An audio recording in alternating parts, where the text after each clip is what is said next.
Buenos días Tegucigalpa, buenos días Comayagüela, buenos días San Pedro Sula, Olancho, Choluteca, Santa Rosa de Copán, Comayagua, Tocoa, donde sea que usted nos está viendo esta mañana. Hoy es lunes 13 de julio del año 2026. Y para el programa de hoy, déjeme explicarle un poco el contexto. Desde que comencé este programa en Más Conscientes, ya por septiembre del año pasado, siempre tuve en mente traer poco a poco a varios personajes que han sido importantes y relevantes en la historia de este país de los últimos años. Uno de esos personajes es el invitado que tenemos el día de hoy. Estaba buscando el momento y el contexto para poder traerlo y creo que el tema que vamos a recoger el día de hoy es el tema apropiado para conversar con este invitado. Cada época tiene una promesa que parece capaz de explicar el futuro. El futuro. En los años 90, buena parte de América Latina creyó que el libre mercado, las privatizaciones y la apertura económica resolverían los grandes problemas del continente. Cuando esa promesa comenzó a mostrar sus límites, surgió otra promesa.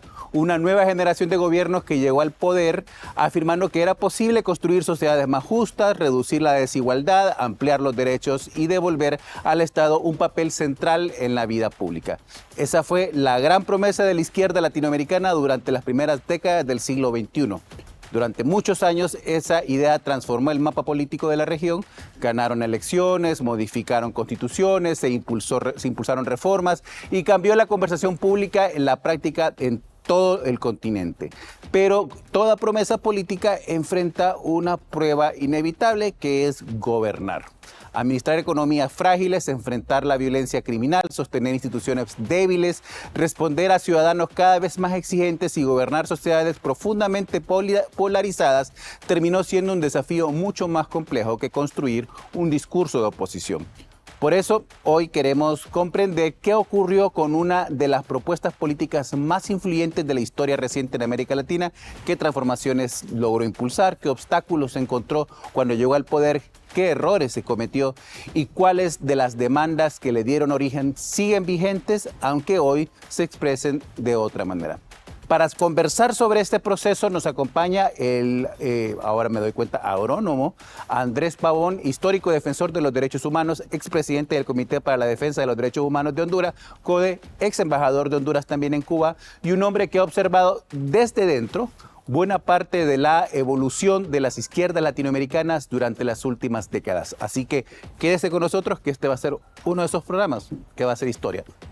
Vamos a más contexto.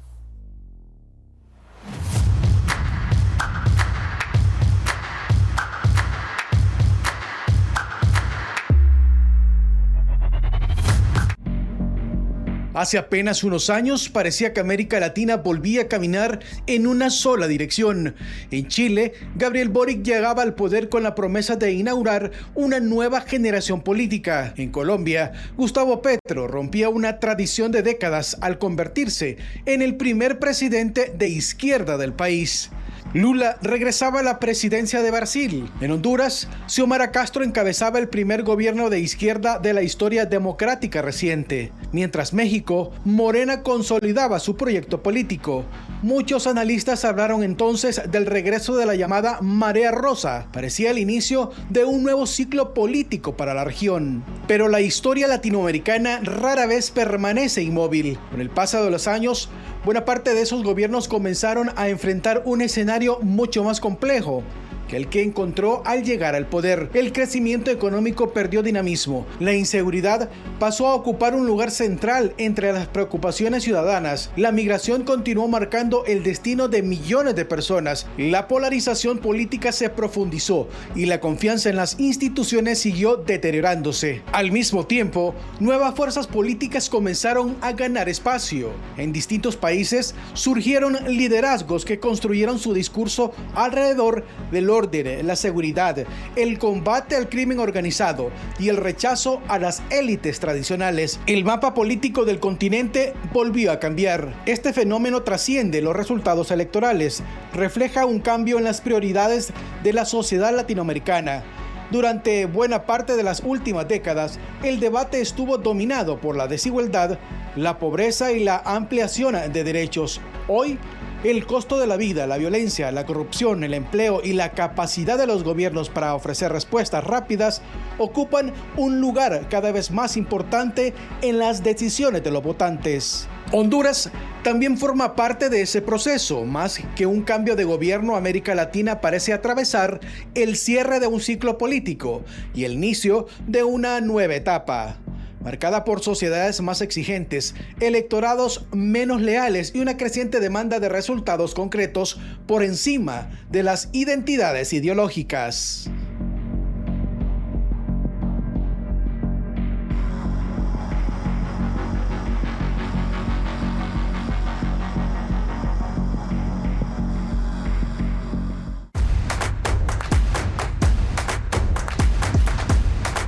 Ahora toca que las calles de nuestro país estén en mejores condiciones. Que tengamos mejores carreteras. Los 298 alcaldes van a recibir un kit de maquinaria. Sin distinción ni colores políticos. Sin excepción recibirán su maquinaria. Esto va a beneficiar a todos los agricultores. Que el agricultor pueda sacar sus cosechas. Vamos a llegar hasta el último rincón. Junto al Poder Ejecutivo equipamos a cada alcalde para llevar desarrollo a todas las comunidades. Porque este Congreso sí trabaja, este Congreso no le va a fallar a Honduras. Moda, eventos, cultura y todo lo que está pasando en entretenimiento. Por ICN Trends.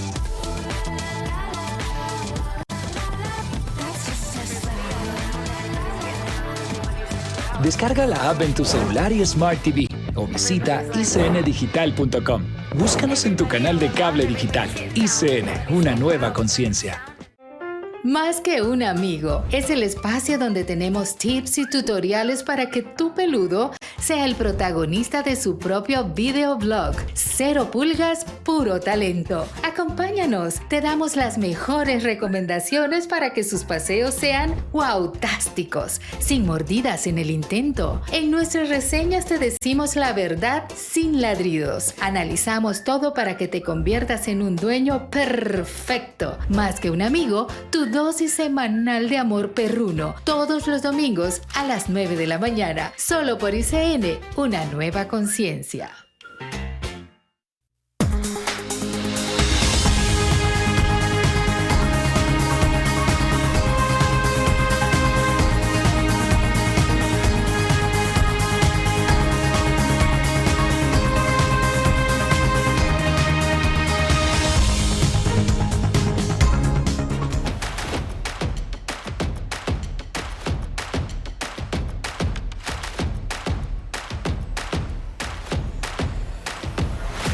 Gracias por continuar con nosotros. Usted está viendo Más Conscientes de ICN.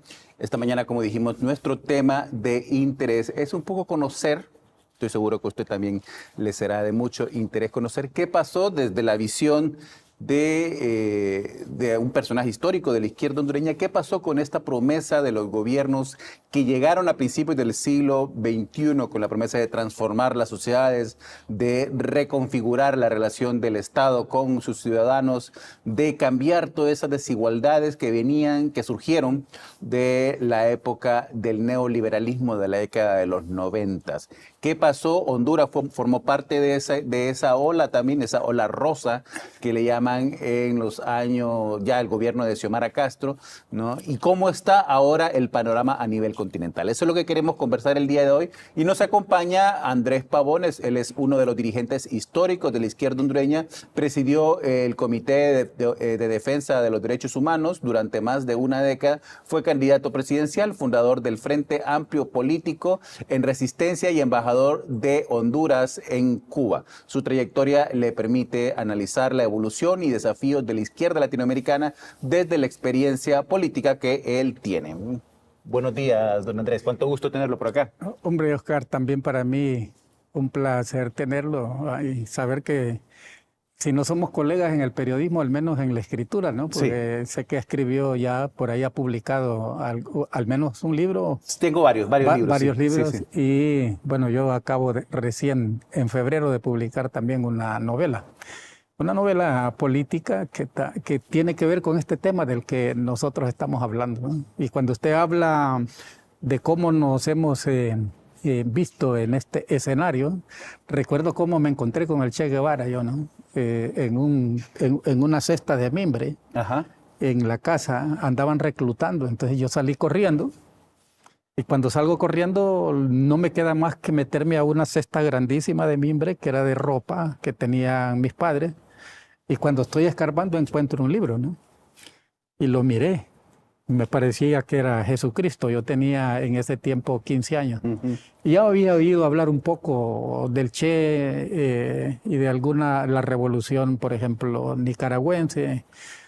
Y salí con el libro después en la mano pensando que Jesús me había salvado del reclutamiento militar. Entonces me lo quitaron, ¿verdad?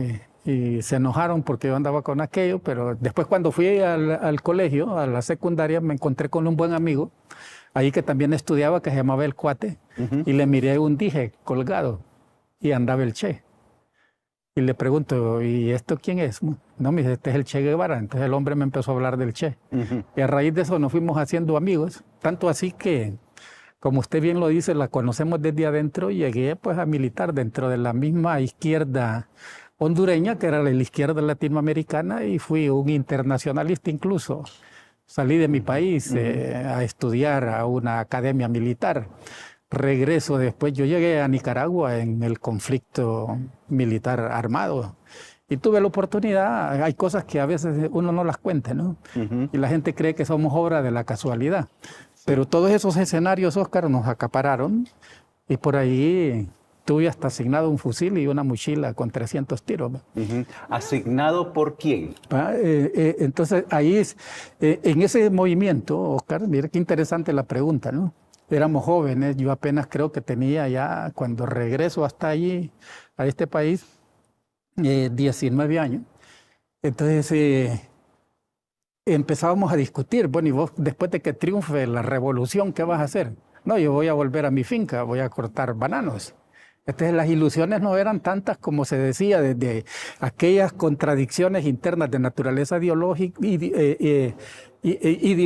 e incluso dialécticas, donde se planteaba derrotar a un adversario que te oprimía, o sea, esa burguesía ligada al imperialismo, y nosotros desde acá con una acción profunda para encontrar en la lucha de clases la derrota del enemigo. Entonces teníamos un enemigo común, pero teníamos un enemigo inmediato. Ese enemigo común era el imperialismo. Y el inmediato era la clase opresora. La clase opresora, las Fuerzas Armadas, las estructuras de poder. Pero esa era otra izquierda.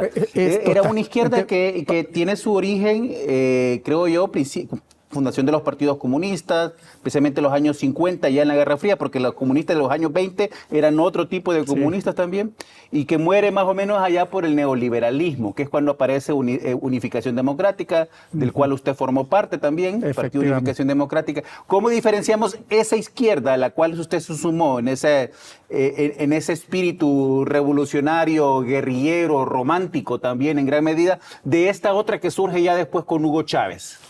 Mire, incluso esa izquierda romántica a la que usted refiere también es el divorcio de la estructura del Partido Comunista, que no planteaba la vía armada como opción para tomar el poder. El Partido Comunista nunca planteó la vía armada. Entonces ahí se da un rompimiento, y surgen movimientos como los Hinchoneros, los Lorenzo Zelaya, el Frente Morazanista de Liberación Nacional y otras estructuras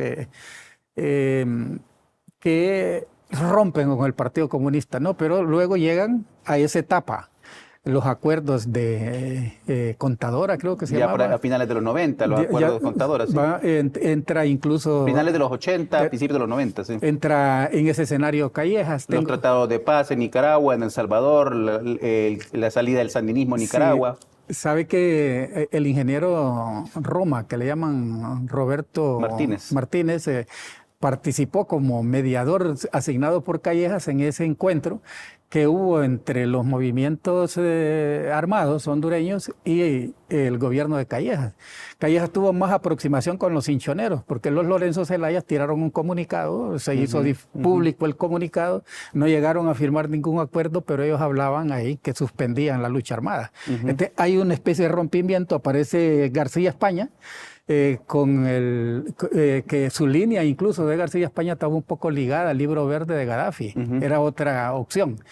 Y que tuvo su ramalazo aquí en los movimientos, ¿no? Toda la estructura. Y había mucho dinero. Y entonces en ese marco hubo un pleito entre estos grupos armados porque García España pues tuvo el control de esa plata que había mandado Gaddafi. Y se rompe esa unidad. Y se habla con Callejas y Callejas da la oportunidad de tener un partido político que no fuera inscrito por el levantamiento de firmas, sino que por decreto. Por decreto, sí. O sea, Unificación Democrática es un partido por decreto, por lo tanto no puede ser suspendido del proceso electoral y recientemente fue suspendido.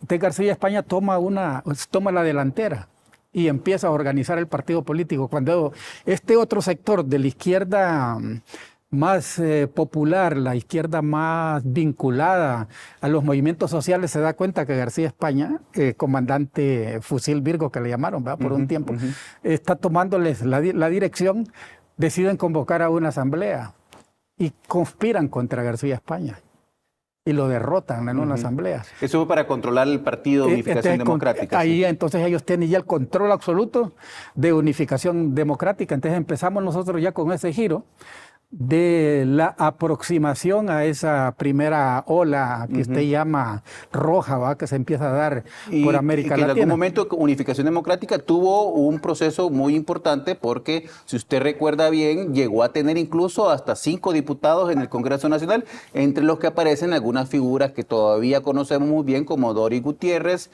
ahí estaba también Matías Funes, y había otra serie de diputados que luego pasaron a Partido de Libertad y Refundación en otro proceso más adelante. Pero, ¿cómo lo diferenciaría usted de ese proceso que comenzó en Venezuela al final de los 90 y luego se fue extendiendo por todo el continente? ¿Era igual la respuesta que estaba buscando dar al sistema, a la desigualdad y todo? ¿Eran las mismas que la que estaba dando la ola en la cual usted participó al principio? Sí, las causas sí, ¿no? Las causas las mismas, pero ya una narrativa diferente. Las causas que provocan la pobreza, las causas que provocan la desigualdad, la falta de oportunidades para toda la sociedad de acceder a los servicios de salud pública, de poder acceder a un sistema de educación pública y sobre todo las amenazas que surgían del proceso de privatización, de esa ola de privatización que se empieza a dar en ese momento, le da contenido y narrativa a este nuevo movimiento que ya no era la imagen del guerrillero barbón, de aquel que salía de la montaña y se colocaba a través de una revolución fuerte frente a las masas. A ese le tenían miedo. Entonces allí se desdibuja esa figura y se empieza a construir en ese escenario la búsqueda de algunos que tuvieran la posibilidad de tener incluso acceso a recursos, porque que se había desmovilizado no tenía recursos, venía pobre, venía sin centavos, como dicen. Sí, algunos ni siquiera trabajo habían tenido. Dedicarse toda una vida a esa causa, ¿no? Allí el movimiento obrero hondureño, a través del sindicalismo histórico de este país, que tenían recursos porque sus militantes aportaban, entonces también hace ese giro hacia la política y ellos se empiezan a colocar como líderes de vanguardia, aunque en aquella primera ola armada no lo habían sido. No, tenían miedo, ¿no? O sea, el grado de represión era tan fuerte que se aislaron y quisieron separarse porque no encontraron ahí una salida a sus demandas. Entonces, esas salidas a sus demandas las encontraron aproximándose al poder. Entonces, crearon una serie de sindicatos blancos. Y entonces, ahí empieza a ver usted cómo se empieza a desligar la lucha del proletario, el discurso de decir la lucha del proletariado frente a los burgueses, el proletario que hace mover la máquina de producción. Y entonces, si este proletario nosotros lo utilizamos para causarle debilidad al sistema económico, paralizando la fábrica, Entonces lo estamos alcanzando el desafío marxista, pero aquí ya crearon sindicatos blancos porque ya no necesitaban parar la máquina, porque las máquinas estaban escaseando. Ahora hay que ordeñar el Estado. El Estado o buscar los recursos de alguna otra fuente. En algún momento fueron recursos que venían desde la Unión Soviética, luego incluso Gaddafi, como usted ha expresado, en su momento también aportó recursos a ese proceso, y luego aparecen los petrodólares de Hugo Chávez. Efectivamente. ¿No? Sin los petrodólares de Hugo Chávez, ese proceso se hubiera dado en la condición que se dio a partir del año 2000. Pues mire, no. Era imposible, se necesitaban recursos económicos, ¿no? Pero sobre todo se necesitaba una imagen de poder y de fuerza, que la gente observara que el éxito de la izquierda era real. Pero ya no estamos hablando de la izquierda marxista, ya entramos al híbrido, ¿no? En donde empiezan a articularse. Es izquierda libre mercado. Sí, y entonces, ya no es tanto Marx en ese momento, Marx el guía de la doctrina, de la filosofía. Entra Antonio Gramsci, planteando que la revolución tenía que ver con control del sentido común de la sociedad. Y aquí aparecen nuevos actores en este control del sentido común de la sociedad, nuevos actores que empiezan a encaminarse con pequeños cálculos, van alcanzando algún grado de poder, pero sobre todo denunciando la inmoralidad del sistema, la parte de la superestructura del sistema. Y surge entonces así la lucha de aquellos que están deforestando, contra aquellos que están deforestando, contra aquellos que están montando empresas de monocultivos extractivistas. Contra los límites del neoliberalismo que venía impulsado en los 90. ¿no? Efectivamente. Allí Gramsci juega un papel importante en la doctrina, ¿no? Su filosofía sobre esta visión de esta nueva izquierda. Entran los movimientos, la lucha por las mujeres, derechos de las mujeres, los LTGB, estos nuevos actores sociales. Estos nuevos actores que aparecen, sí. Se empiezan a juntar. Que los recoge la filosofía de Antonio Gramsci, de los cuadernos de la cárcel y todo eso, ¿no? Efectivamente, ¿verdad? Y entonces se incorporan a una fuerza que empieza a luchar contra el control moral histórico que ha tenido la burguesía, llamémosle así, para entendernos como izquierda, ¿no? Pero podemos decir el control moral que ha tenido el poder, ¿verdad?, sobre el ejercicio de la voluntad humana. Entonces, hay que derrotar ese control moral, ¿no? Hay que demostrarles que no necesariamente la pareja debe de ser hombre y mujer, ¿no? Que puede ser también hombre. Las nuevas concepciones de sociedad. Y aparecen aquí ya, comienzan a surgir Evo Morales en Bolivia, con el multinacionalismo. Sí. Comienza a surgir también Correa en Ecuador, ¿no? Con su movimiento ciudadano. Nicaragua regresa el Frente Sandinista al poder ya con una nueva propuesta y la nueva aliación. O sea, hay como una expansión a partir de esa transformación que se viene a la izquierda. Efectivamente, entran ahí en una segunda ola bastante fuerte, ¿va? Que es cuando uno miró el mapa en rojo. Sí. El mapa de América Latina 2017, 2018. Eso es más después, pero estamos hablando todavía como 2006, cuando entra Honduras con Manuel Zelaya en el primer gobierno de... Mire que en el primer gobierno ya el 2009, ¿no? Con 2005 entra el presidente Zelaya, pero entra como una figura dentro del Partido Liberal. Entonces, como de transición. Él empieza a tener un discurso y una narrativa contraria al modelo de poder que le impedía alcanzar algunas reformas que él buscaba. Él entonces se vuelve el foco de atención. Es que en todos lados hay captación de cuadros. Cuando en aquel momento de la guerrilla, la captación de cuadros era que a usted lo podían captar siendo un joven estudiante. Pero ya acá la captación de cuadros es a alto nivel, ¿verdad? Se nota que Manuel Zelaya tiene posibilidades de poder encajar con la nueva narrativa de la izquierda latinoamericana, con este nuevo discurso de incorporar a aquellos actores sin importar el pasado, pero siempre y cuando sirvan para mover el objetivo, ¿no? Y sobre todo para provocar las contradicciones, porque si las contradicciones no las generamos, entonces no hay dialéctica. O sea, la izquierda buscó cooptar al gobierno de Manuel Zelaya para provocar las contradicciones que generaran una revolución en Honduras. Efectivamente. Y el presidente Zelaya pues era una figura ideal, independientemente que su padre había participado en una masacre de los Horcones, eso no era discutible. Estaba dispuesto a obviar, a ignorar todos esos elementos. Había que ignorarlo, ¿no? Como pasó posteriormente con la presidenta Xiomara Castro, ¿no? Que también era hija del asesor de Miguel Facusé. De Dinan, y que aparecen en unos informes de la Comisión Interamericana vinculados a algunos crímenes en el Aguán. Pero eso había que omitirlo. Discutirlo eso al interior de este nuevo movimiento, de esta nueva ola de izquierda, era un pecado. Era que usted ya no era burgués. No, ahora era cachureco, ¿no? Y si lo discutía después del golpe, era golpista. Vamos a irnos a una pausa, don Andrés, porque al regresar vamos a hablar ya sobre los retos que enfrenta esta izquierda una vez que se consolida como gobierno, ¿no? Porque distinto es, ya vimos todo el esfuerzo que lleva ser guerrilla, ser oposición, ser subversivo, ser antagónico del poder hegemónico a ser ya el poder.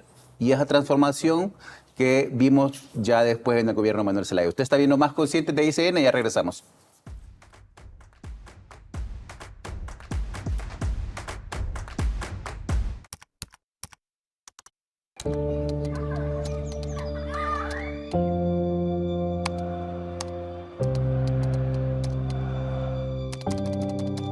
La fundación nace en vista de las carencias y la necesidad que hay en el ambiente.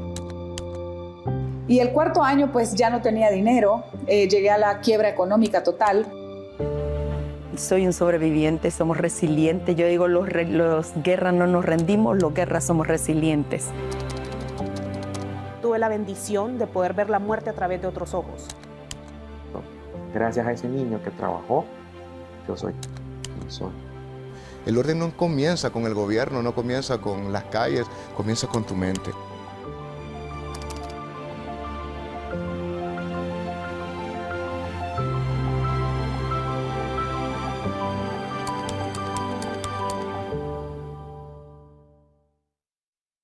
Si a tu niño le sientes los ganglios inflamados, o si lugares de su cuerpo se ven morados, si le ves un ojo un poco blanco, o si sufre vómitos de vez en cuando, si le ves pálida la carita, o si salga repentinamente la naricita, para prevenir que sea algo peor, lo mejor es correr al doctor.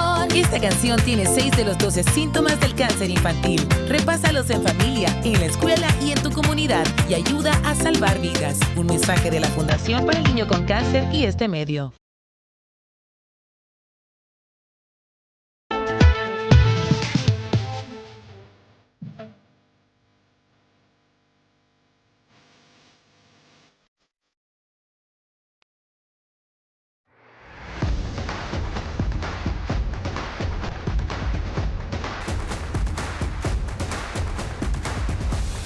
Gracias por estar con nosotros. Usted está viendo Más Conscientes de ICN. Esta mañana tenemos en el estudio a Andrés Pavón, histórico dirigente de la izquierda hondureña, expresidente del Comité de Defensa de los Derechos Humanos, CODE, ¿no? Esta organización insignia de los derechos humanos en la época más difícil de esta materia en Honduras, y también ex embajador en Cuba. También formó parte del gobierno de la Integración Nacional del gobierno de Pepe Lobo. Vamos a conversar sobre esa parte también.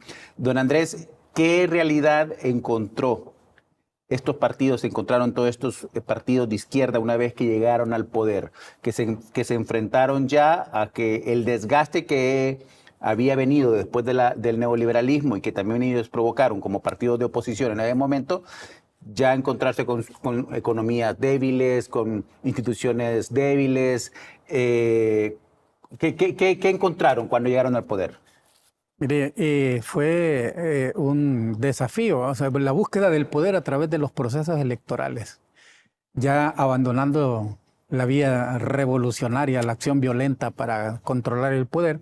Se encuentran con economías débiles, se encuentran con niveles inflacionarios altos pero en su discurso siguieron prometiendo lo que en realidad se prometía desde aquella perspectiva revolucionaria. O sea, los pobres son resultado de un modelo injusto de explotación del hombre por el hombre. Sí. Entonces eso había que cambiarlo. Entonces ellos lo siguen prometiendo. No vamos a haber pobres, ¿no? Vamos a desaparecer la pobreza, la vamos a disminuir a cero. El problema era el Estado y nosotros somos Estado ahora y el problema ya no existe. Ya eso va a desaparecer, sí, porque nosotros llegamos acá, vamos a entonces a desarrollar un modelo de producción tal como lo plantea Marx en el Capital, ¿va? Un modelo de producción donde las fuerzas ahora van a ser parte ya no de un proyecto de explotación. Sin provocar cambios estructurales reales, ¿sí? Porque es parte del problema.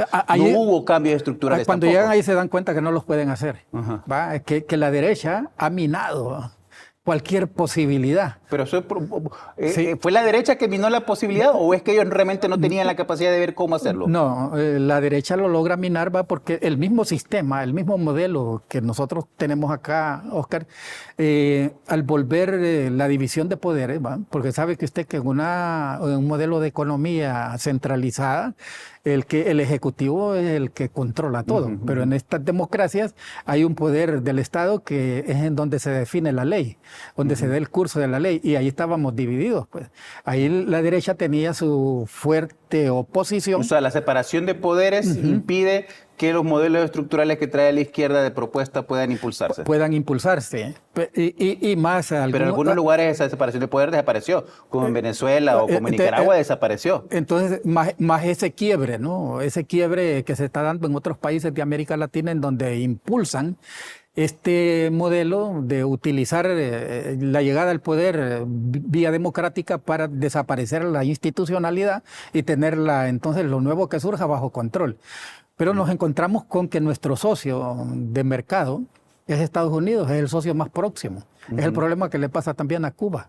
Y es el problema que le pasó a Venezuela, con una capacidad potencial que nosotros tenemos acá a Estados Unidos como un imperio del primer mundo que tiene posibilidades de controlarle incluso los cielos, el aire, los mares, y provocarle un embargo tremendo que se le imposibilita a usted poder entonces colocar sus productos en otro mercado. Aunque me decía un embajador norteamericano en Cuba, mira Andrés, esa teoría, fíjate que no la comparto contigo, porque aquí nosotros, si bien es cierto, tenemos este embargo, pero ellos entonces, ¿por qué no hacen negocios con Honduras? Y fíjese que con el tiempo me vengo dando cuenta que Honduras no hizo negocios con Cuba de carácter comercial. No quiero meterlo en este tema porque Cuba merece un bloque aparte. Y cuando le digo Honduras me refiero a libre en el poder. Pero por ejemplo, le pongo una pregunta. Hugo Chávez llega a Venezuela en un momento de desgaste de la derecha, toma control de las instituciones, poco a poco va controlando y hegemonizando el poder, acumulando el poder de las distintas instituciones, pero sigue dependiendo del petróleo y nunca crea una industria, nunca crea una capacidad de generar recursos más allá del petróleo, que además comienza a perder la capacidad también productiva del petróleo. O sea, la izquierda no tiene la capacidad de poder ver cómo establecer un proceso de generación de recursos propios. Sí, incluso, ¿no?, lo que se denominó como petrodólares, porque se manejaba una cartera para apoyar a los movimientos de izquierda en América Latina. Y eso desgastó de alguna forma también la economía de Venezuela y lo que fue apretando Estados Unidos de manera progresiva al grado de ir provocando una asfixia de este modelo. Pero ellos se quedaron encantados con el petróleo y no, a pesar de que Venezuela tiene llanos inmensos, ¿no?, que hubiesen llegado a ser en algún momento la competencia con Paraguay en cuanto a la producción de carne de bovina. Pero no usaron esos recursos porque fíjese que ahí hay una especie de que nos va pasando también a nosotros, como que nos volvemos prestadores de servicios, como que es más fácil que nosotros prestemos servicios en vez de generar producción. Nos hace más fácil, Oscar, comprarle el arroz a Vietnam que producirlo nosotros, ¿va? Hasta que ya estamos ahorcados, empezamos a darnos cuenta que nuestras tierras se han estado abandonando, y es lo que le pasó a Venezuela, y eso hace que Venezuela pues se concentre en el petróleo. Y acá se hablaba, dentro de la misma izquierda hondureña, decían, no, pero es que los venezolanos tienen la ventaja del petróleo. O sea, lo miraban como algo que de hecho es una fuente, por cierto, a largo plazo. Es inagotable, pero es a largo plazo. Sin entender que en ese mercado también las potencias juegan un papel importante y que los socios que tenía, para este caso Venezuela, estaban muy distantes de sus fronteras. Ideológicamente también tenían una gran contradicción con el socio mayor, que era históricamente Estados Unidos, como Irak, por ejemplo, Irán, Rusia. Y al final, en una situación de conflicto, era casi imposible, y yo sigo sosteniéndolo, es imposible militarmente poder apoyar a un país en una distancia intercontinental como esa, ¿no? De ultramar, el caso China. China puede tener presencia acá, pero China jamás está buscando, como se le ha pensado, una hegemonía militar, sino que busca tener control de la economía. Económico y de recursos. Y de recursos, ¿va? Porque al ser de ultramar es imposible que puedan estar en una confrontación de naturaleza militar, pero eso preocupa de alguna manera a nuestro socio comercial. ¿Y qué pasa con Venezuela? ¿Qué pasa con Nicaragua, con Ecuador, con Argentina, que también tienen en ese momento, están dentro de la ola roja, de esa primera ola? ¿Qué pasa con estos realmente que no logran consolidar alternativas? Vemos como Argentina luego la economía colapsó, que hace que aparezca figuras como Javier Milei, ¿no? Viniendo de un momento más o menos de bonanza. Es que hay un momento de quiebre ahí, Oscar, y es el que cuando usted no encuentra salidas para poder cumplir la agenda que usted ha prometido, cree que los pobres vamos a dejar de ser pobres y usted nos empieza a generar condonación, ¿cómo le llaman esto? Regalías, ¿no? Regalías, pero tiene un nombre, ¿no? O sea, bonos y bonificaciones, ¿va? Y todo eso. Y todo ese factor. Entonces ellos empezaron a dar bonos para los pobres, ¿va? Lo que pasó en Honduras, bonos para... La incapacidad de transformar realmente... el sistema productivo. El sistema productivo. El mismo sistema productivo que ellos denuncian, ¿va? En el caso de Honduras, en vez de destruir a las 10 familias, podíamos haberles creado al menos en 4 años 5 familias más poderosas que me dicen que las crearon, pero no en el sistema productivo, ¿no? Sino que... Sistema financiero. En el sistema financiero. Entonces, de ahí que las fórmulas están claras. Usted va a generar competencia y va a resolver los problemas fundamentales de las comunidades siempre y cuando usted genere producción, porque el mismo marxismo se lo plantea. Si no hay desarrollo del modelo capitalista, ¿cómo es que usted de un modelo casi feudal va a estar planteando entrar a una etapa del socialismo? Sea el socialismo ortodoxo o este socialismo último que revisaron ellos, al cual le llaman el socialismo democrático. ¿Qué pasó en el caso de Venezuela, por ejemplo, con los pozos petroleros? Que antes, cuando llega Hugo Chávez, son 72, y luego cuando ya al final solamente actualmente solo hay 3 produciendo también. O sea, no solamente la incapacidad de generar propuestas productivas, sino de mantener las que ya existían también. Sí, ya después cuando muere Hugo Chávez, se pierde ese liderazgo, ¿no? Esa capacidad de influencia global que tienen estos líderes. Y entonces eso, de alguna forma, Estados Unidos se aprovecha de esa coyuntura y es una guerra geopolítica. Nosotros, la izquierda está inmersa en una guerra geopolítica en América Latina. O sea, Estados Unidos utiliza lo de Sun Tzu, si el adversario se está equivocando, no lo corrijas. Déjalo que siga. Déjalo que siga. Va. Un tema importante acá, antes de irnos a la pausa, incluso dices, ¿va? Si acampa a la ribera del río y miras que solo están los generales sin tropa, déjalos que sigan acampando, que en algún momento se van a morir por su propio peso, ¿no? O sea, algo por ahí. Sí, y hablando de esto, el tema de Hugo Chávez, dice, y de la incapacidad de producir, de generar esta industria que estamos describiendo, entre el dinero del crimen organizado, acá, entre el dinero del narcotráfico. ¿Cómo se mete el tema del narcotráfico en Venezuela, su cercanía con Colombia y todo, pero también dentro de todos estos gobiernos? Sí, es que Cuando se habla del narcotráfico, estamos hablando de una estructura continental, ¿va? Estamos hablando que tiene corredores logísticos, que tiene capacidad de movilidad con equipo, tiene capacidad de controlar incluso la voluntad del poder y penetra el poder. Y no lo hizo solo con Hugo Chávez, ¿va? Ni lo ha hecho solo con Maduro, lo ha hecho con los gobiernos anteriores.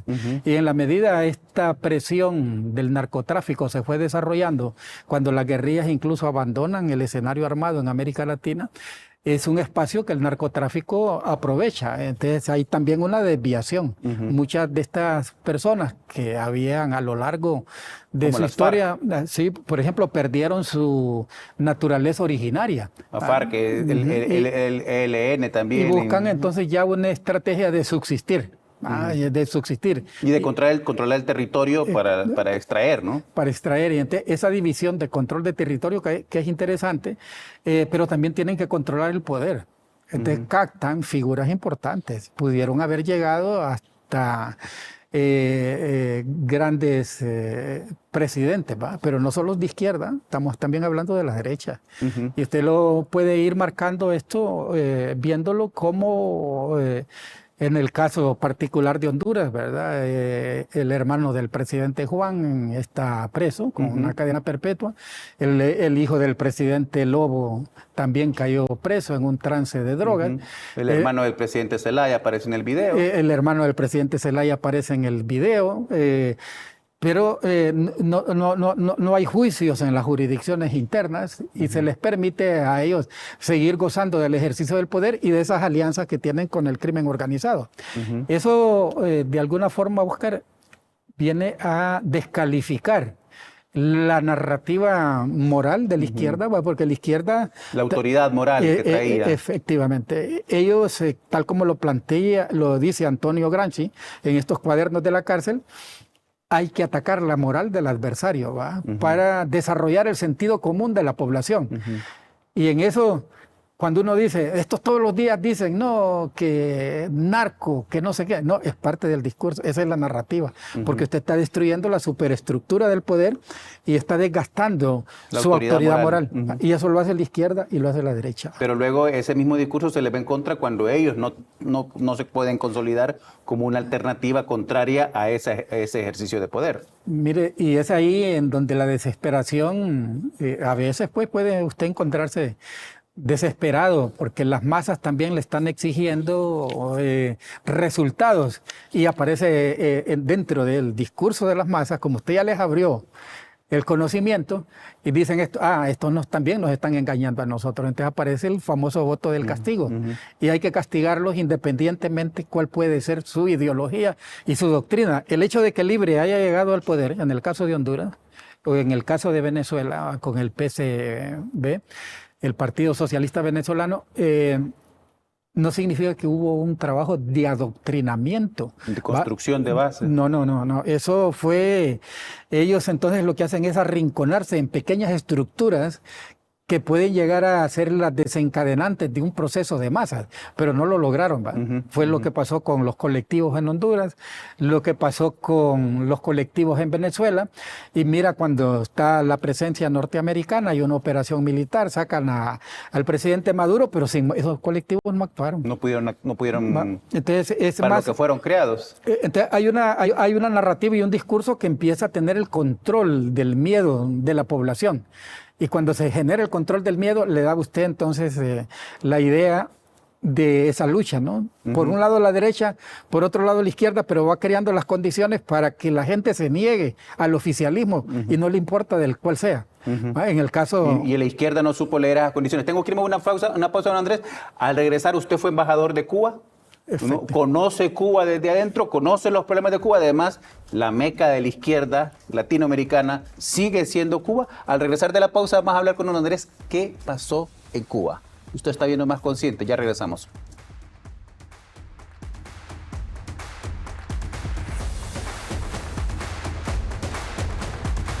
La verdad puede cambiar un país, despertando su conciencia. En ICN servimos al ciudadano, no al poder. Nuestro periodismo investiga con pruebas, no con rumores. No opinamos, comprobamos. En un país donde tanto se oculta, la verdad es incómoda para los mentirosos. Elige la verdad en ICN Noticias por todas tus pantallas. Descarga la app en tu celular y Smart TV o visita icndigital.com. Búscanos en tu canal de cable digital. ICN, una nueva conciencia. En Analistas de la Noticia no miramos la imagen, miramos la intención detrás del ente. Honduras y Nicaragua son los países con menos libertad económica en Centroamérica. Porque un analista no ve lo mismo, ve los engranajes que se están oxidando antes que la maquinaria se detenga. Nadie le garantiza una inversión, una propiedad, una construcción. Nadie le da garantías sobre su trabajo. ¿Quieres la verdadera razón de las cosas? Nosotros no maquillamos la verdad, la desnudamos. Ellos saben que Juan Orlando estaba metido hasta el cuello en el narcotráfico. Eso fue lo que ellos dijeron. Estamos aquí para ajustar tu óptica. Analistas de la Noticia, de lunes a viernes, 1 de la tarde.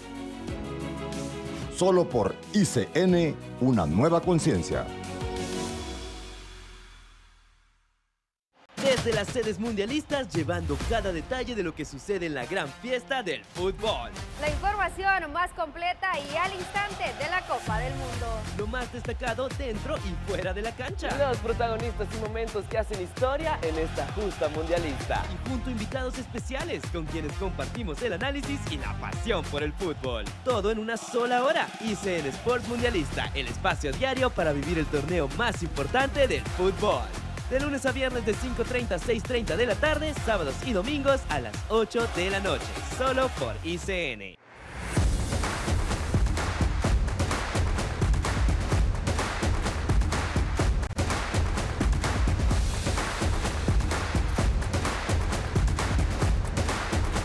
Vamos a ver, este bloque específicamente merecería un programa aparte en sí. Creo que vamos a programar luego y vamos a invitar a don Andrés también junto con otros invitados para hacer una terna más amplia de este tema porque es particularmente complejo. Cuba surge en la historia latinoamericana no en 1959, que eso es un error pesar, sino en 1898, cuando logra independizarse de Cuba. Muchos de los historiadores recogen todo el espíritu antiimperialista, antinorteamericano que genera la toma de control norteamericano en la isla de Cuba. Luego, en 1959, triunfa la Revolución Cubana, se convierte en un modelo a seguir para transformar la sociedad. Ya en 1910 venía la Revolución Mexicana, que fue también como un elemento importante, ¿no? Pero a partir de ahí, su relación con Rusia, periodo especial, su relación con Hugo Chávez. ¿Cómo se ven estos cambios desde la isla? ¿Cómo se ven estos cambios en la población cubana? Pues mire que son cambios poderosos, ¿no? Significativos. Yo conocí Cuba en 1980. Bueno, tenía que irse por todo un periplo, ¿no? Irse por Europa para poder volver a Cuba. Mire, pero fíjese que yo salí más bien con un carnet de Alcohólicos Anónimos. ¿De aquí, de Honduras? Sí, yo no sé qué inteligencia teníamos, porque al menos un cipote de 17 años alcoholizado no era posible, ¿no? Entonces, había en Panamá un foro de Alcohólicos Anónimos, yo salgo por Nicaragua, en Ticabú, llego a Panamá y de ahí llegué a Cuba. Después del periplo del retorno fue otro. Claro, porque ya estaba chequeado, ¿eh? Sí, y Cuba era la impresión que me llevé, un muchacho que venía de un campo bananero. Yo ya me tocó vivir las bonanzas de la bananera, ¿verdad? Donde tenía un yardero que nos limpiaba hasta la yarda, o que nos fumigaba para los zancudos.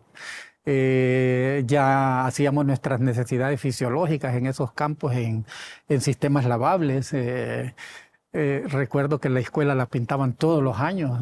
Yo no tenía huelgas.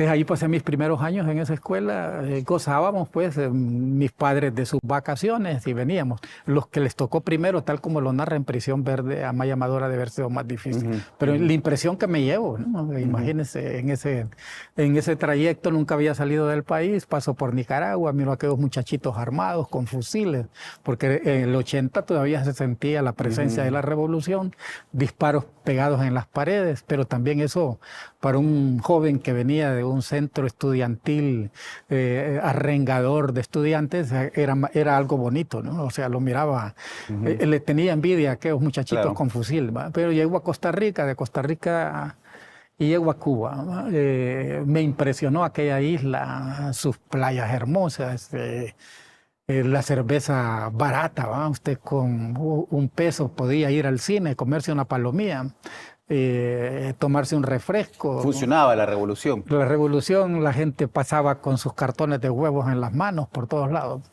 Pero es que había una estructura en el bloque socialista que se le llamaba el CAME, en donde Cuba producía y les vendía, ¿va? Y aquellos también le compraban a Cuba y Cuba les compraba a ellos. En muchas cosas había trueque, pero había abundancia de alimentos. La gente tenía todavía la fuerza de la revolución encarnada, ¿va? Universidades por todos lados, centros de desarrollo agrícola para jóvenes, escuelas de campo y todo aquello. Era emocionante, ¿no? Ver aquel montón de jóvenes. Yo regreso ahora y ya no es la misma Cuba. Me encuentro viejos amigos y me dicen, Andrés, no es la Cuba que tú conocías, ¿verdad? ¿Qué impresión te genera? Y yo siempre, el corazoncito de uno... ¿Usted fue nombrado embajador en el gobierno de Pepe Lobo? No, en el gobierno de Juan. De Juan Orlando. Okay. Sí. Y empecé a ver pues algunas, la infraestructura colapsando, sobre todo en La Habana Vieja, donde va por lo general el turismo, pero no va a las nuevas ciudades que construyó Cuba, por ejemplo, Ciudad Camilo, que queda cerca de La Habana, y otras zonas con aquellas construcciones rusas, edificios gigantes. Todo eso lo tiene Cuba. Yo le mando una fotografía de un edificio, creo que era de 32 plantas, a una sobrina mía. Y mire, la lógica nuestra todavía feudal, me dice, y es que hay edificios de 2 plantas en Cuba. O sea, todavía tenía el concepto que Cuba, en realidad, una muchacha joven le habían vendido la idea de que Cuba estaba en el total atraso. Sí, pero ¿no? Vivir en un edificio de 32 plantas ahora, si yo vivo en el último, sin luz eléctrica, olvídese que son 32 pisos para arriba. Bastante complicado, sí. ¿no? Imagínense, que cuando yo llego en un momento en que Cuba se abre. Estamos a ver, había muy buenas relaciones con Estados Unidos, muy buenas pláticas. Estaba Obama, que Obama está como acercándose a Cuba, se ¿no? está acercando, llegan supermercados de incluso Corte Inglés, que le llaman, otros supermercados españoles, y era una abundancia de turismo increíble. Cuba, usted iba por una calle y se tropezaba con la gente en ese momento, ¿no? Tuve la oportunidad de estar en el estadio de pelota a 4 metros de Obama. Él estaba junto con Raúl Castro. Y alguien después me dice, lo que pasó con Cuba en ese momento es que se abrió, empezó a dar los recursos que tenía para demostrarle a Estados Unidos y sobre todo a Obama que íbamos por buen camino. Y entonces también se generaron contratos y conexiones con el mercado global, como con Francia, Canadá, y Cuba empezó también a romper de alguna forma más estratégica el bloqueo bancario que tenía. Y luego, cuando yo ya me vengo para acá, todavía cuando yo estuve ahí, el huevo valía $1 cubano. Se lo voy a poner esto como ejemplo. Y me vine y el huevo todavía valía $1 cubano. Claro, en la bodega cubana, ¿no? Pero en el mercado para los diplomáticos es otro precio. Otro precio. Entonces se paga con tarjeta y otras cosas. Pero cuando me vengo, ya cuando estaba allá empezaron a aplicar algunas medidas. Ya el gobierno norteamericano a romper con Cuba y aplicar casi, hasta ahora creo que son 177 medidas que les ha aplicado de control al comercio cubano. Y empezó a caer. Entonces mi relación con las amistades, ¿no? Un cartón de huevo, Andrés, si antes te costaba 33 lempiras, ahora me cuesta a mí 3,000 pesos. Pasó de 33 a 3,000. A 3,000 pesos, ¿no? Y yo me dice, mi salario como jubilado es de 2,200. Entonces no puede tener acceso ni al cartón de huevos. Esa es una preocupación para los cubanos. en tanto que como política de Estado está en el marco de sus prioridades resolver estos temas. Fíjate que Cuba le compra huevos a Colombia, pero ¿por qué no se los vendió Honduras? ¿Y por qué no los produce Cuba?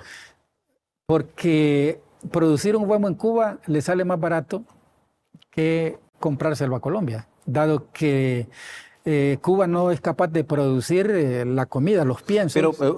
Pero aquí ¿no? el tema porque le salen caros.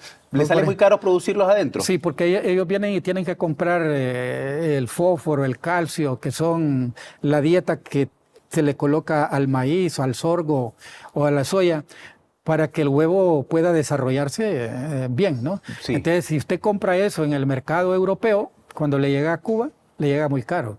Y se lo compra al mercado chino igual, porque son negocios de ultramar. En cambio, si usted se los comprara a Estados Unidos, Cuba incluso vendiera el huevo más barato, le saldría más barato que comprárselo a Colombia. Es lo que nos está pasando, Oscar, a nosotros con los arroceros. Le sale más barato a los empresarios del arroz que tienen los molinos comprar 3 quintales afuera y comprarle un quintal. Esa es la última negociación que se dio. Un quintal al productor hondureño porque le sale caro comprarle al productor en Honduras producir una libra de arroz. O sea, sale más caro producir internamente porque requiere una infraestructura que la isla no tiene. Esto es importante recordar. Y sobre todo la compra de los insumos. De los insumos. Que tiene que conseguirlos afuera, no los puede producir. ¿No? Y eso porque construyó una economía dependiendo de los países soviéticos, ¿no? No, mire, es que Cuba primero construye una economía dependiendo de Estados Unidos, de España, en la colonia. Se van los españoles y llega a Estados Unidos, pero la tecnología cubana era española. Y hay que cambiarla, ¿va? Entonces entran aquellos Fores, que allá le llaman almendrones y todos esos carros y esa maquinaria norteamericana. Y construye su economía dependiendo de Estados Unidos. Y después la construye dependiendo de Rusia. Y después la construye, entonces hay que deshacerse de aquella maquinaria, de toda aquella tecnología, incluso del conocimiento humano en el uso de la tecnología, y hay que mandar los muchachos a estudiar a Rusia. Y después la construye dependiendo de Venezuela. No, después de China, ¿no? ¿Y en qué momento Cuba construye una economía dependiendo de Cuba?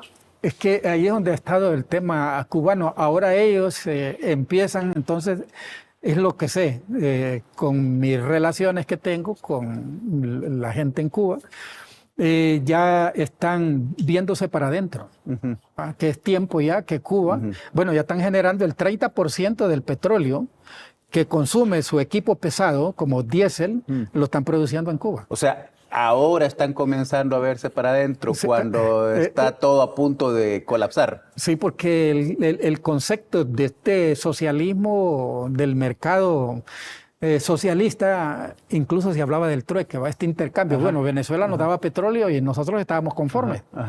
Nunca pensábamos que iba a ser tan corto esto y de pronto cae Venezuela y Cuba entra en una crisis de petróleo. Viene Estados Unidos, coloca últimamente un cerco marítimo y evita que algunos tanques de petróleo de otros países que le están vendiendo petróleo a Cuba puedan entrar a Cuba, ¿no? Y entonces un barco que entra y atraca en un puerto cubano es sancionado y ya no puede entrar a los barcos a los puertos donde Estados Unidos tiene control. Lo del embargo es bastante complejo. Ya están ahora mismo produciendo arroz, porque Cuba come arroz en la tarde y a mediodía. Nosotros comemos arroz solo al almuerzo. Es raro que comamos arroz por la tarde. Y come también frijoles. Entonces están empezando con una tecnología vietnamita a desarrollar el campo. Pero antes, ¿qué hacían? Le compraban el arroz a Vietnam. Vamos a irnos a una pausa. O sea, para resumir, la respuesta, obviamente, como dije al principio, el tema de Cuba es un tema muy complejo, no lo vamos a abordar en los 10 minutos que dura un bloque, pero lo que puedo yo agarrar de la conversación es que Cuba nunca logró entender cómo construir un modelo de producción propio que le permitiera cierta independencia de maniobra y quedó dependiendo siempre de las potencias de ultramar. Y con esa dependencia se vuelve vulnerable porque los intereses geopolíticos van cambiando y lo fueron aislando. Y un detallito. Y hacia afuera se volvieron bondadosos. Entonces mandaban médicos, mandaban medicinas. Sin tener capacidad de generar recursos, ¿no? Porque era dependiendo de los recursos que venían de afuera. Vamos a una pausa. Al regresar quiero que conversemos sobre qué cambió en las sociedades latinoamericanas, que la propuesta de la izquierda dejó de atraer tanto como en algún momento atrajo a principios de este siglo. Usted está viendo Más Conscientes de ICN y ya regresamos.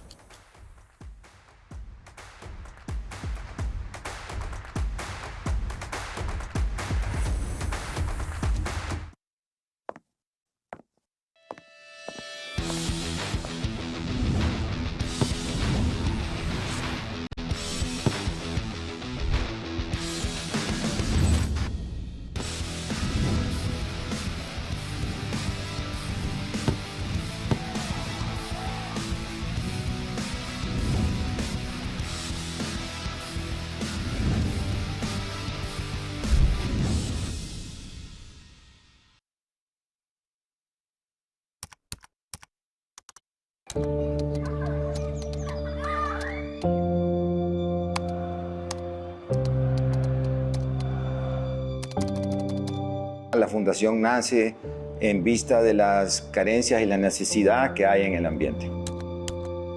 Y el cuarto año pues ya no tenía dinero, llegué a la quiebra económica total. Soy un sobreviviente, somos resilientes. Yo digo, los guerras no nos rendimos, los guerras somos resilientes. Tuve la bendición de poder ver la muerte a través de otros ojos. Gracias a ese niño que trabajó, yo soy quien soy. El orden no comienza con el gobierno, no comienza con las calles, comienza con tu mente.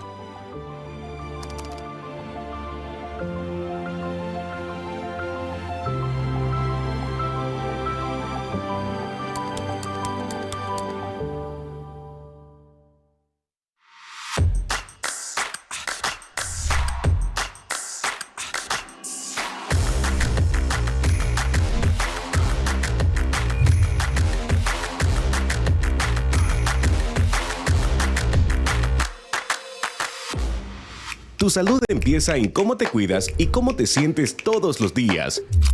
Dr. Talks, de lunes a viernes a las 9 de la mañana por ICN.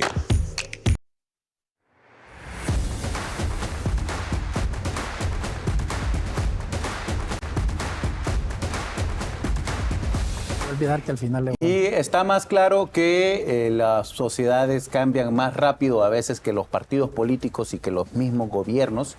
Cuando los gobiernos de izquierda, cuando los partidos de izquierda logran consolidarse como gobierno, comienzan a entender el ejercicio de gobernar, comienzan a entender el ejercicio del poder, que eso es algo que no se aprende en la calle. Y cuando logran entenderlo, ya la sociedad les cambió, ¿no? ¿Qué pasó? ¿Qué elementos aparte? Porque también se incorpora mucho el elemento de las redes sociales, el elemento del Internet como un elemento transformador en la forma de pensar en la sociedad. Pero ¿qué pasó con los gobiernos de izquierda que no supieron leer esos cambios en la población? ¿No? Todavía sigue libre ahí creyendo realmente que le robaron la elección y nunca hizo un proceso de autocrítica para saber cuáles errores cometieron cuando eran gobierno. Es como que no logran entender, no logran leer a la sociedad todavía. Sí, y sigue repitiendo los mismos errores, ¿verdad? Incluso su discurso, su narrativa es agresiva contra aquellos que tienen una línea de pensamiento, incluso dentro de la misma izquierda, pero contrario a lo que ellos piensan. O sea, cuando alguien les dice, no, ustedes deben de cambiar su conducción porque ya esta lógica del caudillo ya no está encajando en la nueva visión que tienen los electores. Entonces, eso tendrían que cambiarlo. Si su candidato sacó 19%, ¿cómo piensan ustedes volver a creer que va a sacar en la próxima elección un 45%? O sea, hay cosas que tienen que irlas viendo, pero fíjese que yo recuerdo cuando me encuentro con una comandante. Yo tengo mucha relación con los comandantes de la guerrilla de Honduras de los viejos, ¿sí? De los viejos que decidieron replegar, y que no están tampoco con libre. Que no están tampoco con libre. Y entonces me dice, Andrés, ¿qué vas a estudiar ahora? Y estábamos hablando cuando ya nosotros depusimos las armas. No, le digo, quizás economía. Y me dice, ¿y cómo? ¿Vas a ir a trabajar con las grandes empresas, con los terratenientes? Fíjate que no lo había pensado. Sí, me dice, porque como economista, ¿qué vas a administrar? Entonces, administración de empresas, ¿te parece? Entonces vas a ser un obrero de los empresarios. Claro, cuando ya usted llega al poder, se da cuenta que no tiene esas que nosotros capacidades. Dentro de la izquierda no tenemos esas capacidades, esa potencialidad económica en esas áreas. Y entonces nos buscamos y encontramos alguno que otro o alguna que otra y las colocamos en puestos estratégicos que al final llegan con el romanticismo que ha provocado esta nueva ola roja en América Latina de creer que hay que derrotar al sector privado. Y que el sector privado es el culpable de las calamidades que nosotros estamos viviendo. Entonces lo vuelven como suene. Ya no son los militares el enemigo próximo, que antes lo fue, ahora es el sector empresarial. Porque para tener control de los militares, entonces se busca un líder que los conozca, que conozca del Estado y los pueda convencer a ellos, ¿no? Un líder que ofrezca la imagen o la impronta de que tiene mucho dinero y que no le interesa robarle al Estado. Que cuando a ese líder se le critica y se dice, no, por aquí desviaron 5 millones de pesos, que ese líder salga públicamente diciendo, yo no tengo necesidad de robarle al pueblo de Honduras, y que el pueblo lo crea, o sea, que no tiene necesidad de robarle al pueblo de Honduras, pero que ese líder cuando envejece en la lucha, y ya cuando llega al poder, ya él, incluso su familia no es la misma, ya no son los hijos ya no son los hipotes que él tenía en la confrontación con el poder, sino que ya son adultos y ahora le dicen, no, nosotros también tenemos una cuota de poder.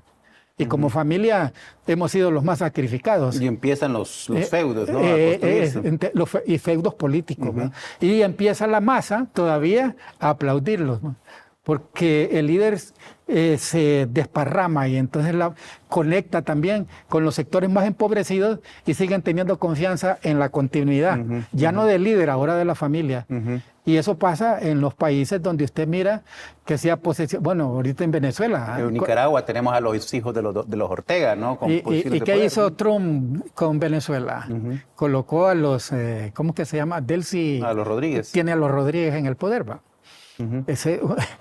Trump hizo lo que hacían aquellos que conquistaban un país en Europa y llegaban con Alejandro Magno y buscaba a alguien del mismo... Para controlar el mismo... Eso tiene un nombre, no sé cómo le llaman, cipayos, algo así. Entonces, y usted empieza a ver todo eso. ¿Cuál es entonces la debilidad más grande que tenemos? Que es tanta la exigencia y entonces aparecen un montón de comandantes intermedios que no fueron a la montaña, como dice un cantante cubano, pero ya se creen comandantes y se compran una gorra de souvenir con una estrella. Van en el primer souvenir, los emocionó la estrella y se la pusieron. Y esos empiezan a exigir una cuota de poder. Y de pronto no hay plazas y se inventan plazas para contratarlos. Aquí todos los dirigentes... Sin embargo, no sigue habiendo el problema que no tiene los técnicos necesarios para poder administrar el Estado. Y entonces lo quiebran, ¿va? Y entonces usted va a ver en Honduras, el caso de Libre es un ejemplo clarito. Si no cambian y no hacen una autocrítica, hay todos los funcionarios populares, vamos a hablar del sector popular de Libre, que llegaron al poder, colocaron a toda su familia.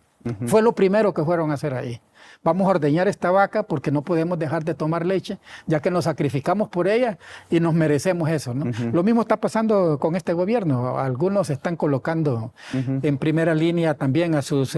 para compensar los sacrificios que hicieron y en ahora, los 4 años de la llanura. Y ahora alegan y dicen, no, es que tiene capacidades y por esas capacidades nosotros he puesto a mi hija, dijo una alta funcionaria. Pero hay que reconocer que la derecha sí forma sus cuadros. Y lo hace muy bien y crea un muro de poder que es el que usted no puede romper cuando usted llega al poder, porque esos cuadros están capacitados para contarle los inquitos a cualquiera, incluso para generar la corrupción. ¿Y cree usted que la carencia de esos cuadros es lo que impide que los gobiernos de izquierda sean incapaces de poder leer el cambio que está ocurriendo en la sociedad? Es una de las debilidades, pero no tanto esa. Mire, el tema... Ese muro y ese control de la red de institucionalidad y de leyes que hay, que usted si las toca lo van a meter preso, porque usted está jugando con las mismas reglas del poder, pero no logra alcanzar a la mayoría en el Congreso para poder hacer esos cambios que usted quiere. Además, me parece que Libre se entrapó tanto con aquella ley de justicia tributaria y la usaron más políticamente para hacernos creer que si la aprobaban íbamos a dejar de ser pobres. Como una excusa para poder justificar su propio fracaso también. Y nunca... ¿Qué era la refundación? ¿En qué consistía realmente este concepto? Porque Libre hablaba de resistencia, refundación, revolución, como refundación como un proceso intermedio para los verdaderos cambios en la sociedad, pero nunca quedó claro qué era lo que estaba proponiendo Libre. Sí, refundar era como construir la Quinta República, ¿no? En donde la norma constitucional existente es un obstáculo para los cambios de refundar el país. Entonces, un primer paso era la Asamblea Nacional Constituyente y cambiar la Constitución. La otra es que para que el país pueda enrumbarse bajo una reforma estructural del poder, de la economía y de la estructura social, hay que garantizar la continuidad, porque usted en 4 años no lo puede lograr. Y esa forma de continuidad no es continuidad partidaria, sino la continuidad de los que ejercen el poder. De los clanes. De los que están arriba, ¿no? Y no se logró. Primero quizás porque no tuvieron la mayoría en el Congreso. Y por último, ya de salida quisieron hacer algunos intentos que no llegaron a concretarse en el marco de la Constitución como delitos. Por eso yo tengo mis dudas que al perseguírseles por esa vía lo estén haciendo de manera justa contra ellos. Porque no se concretó, no hay delito alguno. O sea, el delito se siente consumado al menos una vez que ya se ha ejecutado y que ya consisten todos los elementos para determinar si hay dolo. Pero existe la conspiración en los delitos políticos, pero no ocupa la consumación del delito. Sí, pero es una figura un poco vaga, porque en el fondo, ¿cómo demuestra usted que está conspirando contra eso? Bueno, son delitos políticos. Vamos a irnos a una pausa. Los delitos políticos son vagos, son complejos de poder definir, porque no hay un bien jurídico que esté en riesgo más allá del concepto político que le demos a ese bien. Vamos a una pausa. Al regresar de la pausa, usted tiene un libro y quiero que conversemos un poco sobre ese libro que usted está publicando en este momento. Usted está viendo Más Conscientes de ICN. Ya volvemos.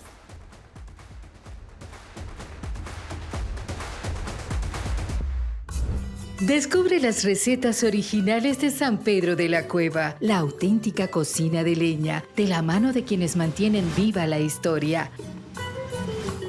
Hoy, ese legado vive en cada pizca de sal y en cada receta de antaño que atesoramos.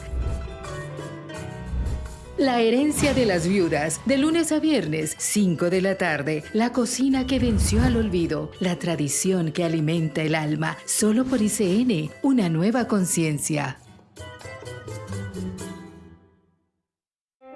Más que un amigo, es el espacio donde tenemos tips y tutoriales para que tu peludo sea el protagonista de su propio videoblog. 0 pulgas, puro talento. Acompáñanos, te damos las mejores recomendaciones para que sus paseos sean wow-tásticos, sin mordidas en el intento. En nuestras reseñas te decimos la verdad sin ladridos. Analizamos todo para que te conviertas en un dueño perfecto. Más que un amigo, tu dosis semanal de amor perruno, todos los domingos a las 9 de la mañana, solo por ICN, una nueva conciencia. ¿Listos para romper la rutina? Acompaña a Alex Tienda en un viaje sin filtros hacia los destinos más épicos del planeta. Desde metrópolis vibrantes y maravillas milenarias hasta rincones extremos que desafiarán tu imaginación. Conoce el mundo a través de su gente, sus secretos y paisajes que te robarán el aliento. Alex Tienda, de lunes a viernes, 4:30 de la tarde. Prepara tu equipaje, tu boleto a lo desconocido te espera, solo por ICN. Una nueva conciencia.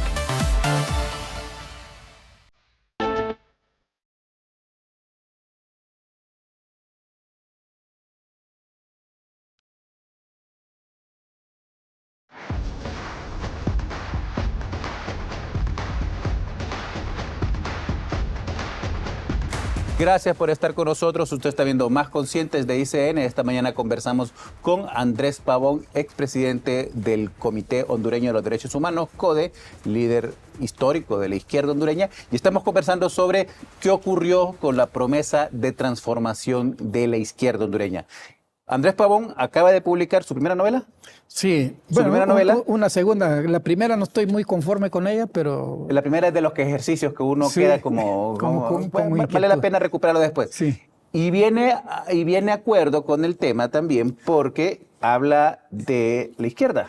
De la izquierda precisamente armada, ¿no? Ajá. Y dice, la novela, nunca estuve ahí, porque es de manera irónica. De alguna manera, desarrollo en la narrativa unos personajes, uno se llama Héctor, Camila, Mariana, hay un amor dentro de la misma lucha, las contradicciones que se generan a raíz de esa relación amorosa.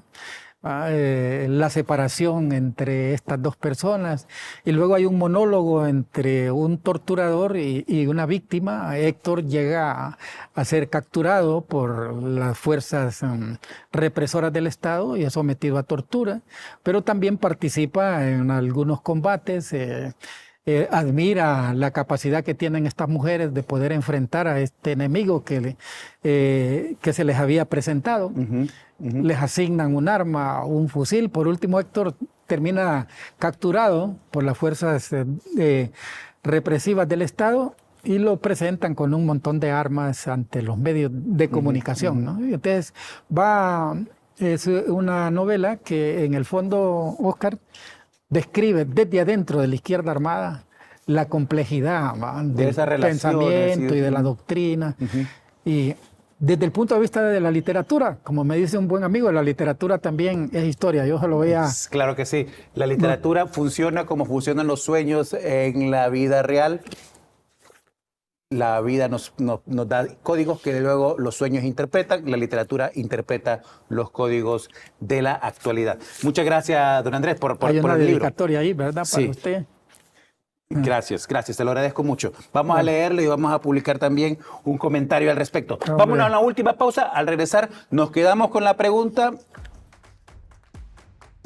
¿puede Libre recuperar otra vez el poder luego de estos 4 años de desgaste del Partido Nacional con los cuales ellos están contando? Usted está viendo Más Conscientes de ICN.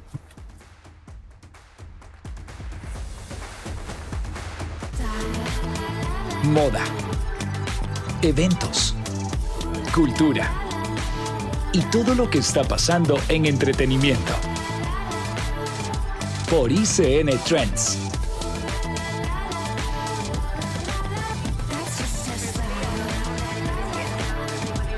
Descarga la app en tu celular y Smart TV o visita icndigital.com. Búscanos en tu canal de cable digital. ICN, una nueva conciencia.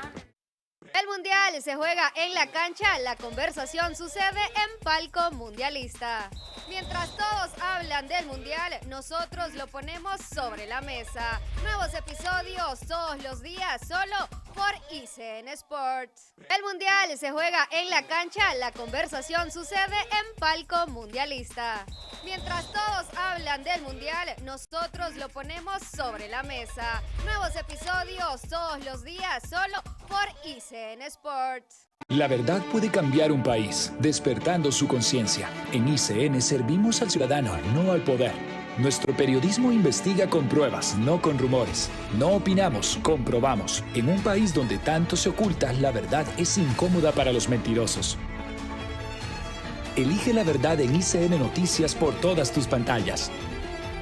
Descarga la app en tu celular y Smart TV o visita icndigital.com. Búscanos en tu canal de cable digital. ICN, una nueva conciencia.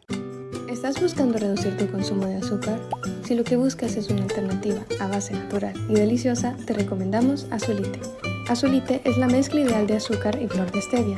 Es 3 veces más dulce, lo que significa que por cada 3 cucharaditas de azúcar solo usarás 1 cucharadita de Azulite y reducirás aproximadamente 70% menos tu consumo de azúcar y calorías.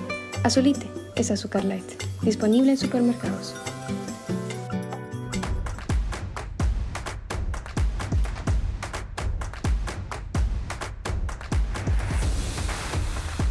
Gracias por estar con nosotros. Usted está viendo Más Conscientes de ICN. Don Andrés, primero agradecerle por habernos visitado y habernos acompañado en este programa de hoy. Nos quedamos solamente con una pregunta, que es la pregunta al final del cierre del programa. 1 minuto tenemos para responderlo. Libertad de Refundación cuenta con que el desgaste del Partido Nacional del ejercicio del poder estos 4 años le va a permitir regresar de manera automática a ellos a la presidencia del próximo año. ¿Cree usted que esa idea es posible? Sí, es posible. Recuerde que el Partido Liberal sacó 400 y 1000 de votos en la elección del 2017 y eso era un porcentaje menor al 19%. Luego en la del 2022 creo que sacó 300 y tanto, se logró achicar. Depende del candidato. Con la misma candidata va a sacar quizás 14 y con las mismas políticas y su misma estrategia quizás va a sacar 9, pero si cambian de estrategia y cambian de política y cambian de actores visibles, porque los mismos actores visibles que están ahora son los que hicieron perder ese partido. Muchas gracias. Muchas gracias a usted también por habernos acompañado. Esto fue Más Conscientes de ICN. Nos vemos mañana, 7:30 de la mañana. Vamos a tomar otra vez el tema eléctrico, porque ese es el tema que sigue causando la discusión. Y además, ya va a terminar el receso del Congreso Nacional, así que ese tema vuelve otra vez a la vida. Los espero mañana a las 7:30 de la mañana. Yo soy Oscar Estrada y esto fue Más Conscientes de ICN. Gracias por habernos acompañado. Quédese con Dr. Talks. Ya están por aquí también los doctores. Dr. Talks inmediatamente después, ahora de la pausa.